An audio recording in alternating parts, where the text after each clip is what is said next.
International Quilt Market, Spring 2011 in Salt Lake City, Utah. And I'm here in my booth, and I am featuring my new fabric line called Late Bloomers. This is the panel. It had all dark backgrounds this time instead of the cream for the panel parts, and I made it into that quilt. This is the charm pack pattern, just really quick and easy. I used heat and bond for applique. You can hand turn it if you want to.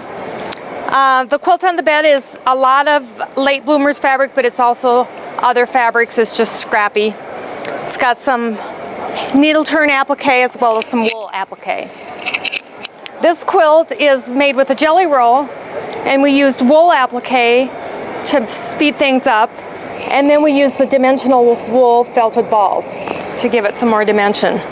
This is the layer cake pattern, also has wool and the wool balls. You can use fabric, and if you want to embroidery or applique all those little balls, you can do it yourself.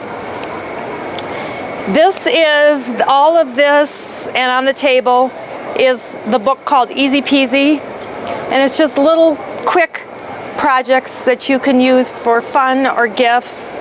Little pin cushions, pillows, table mats,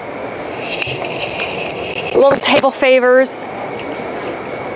And the wreath up above is made out of 2 charm packs.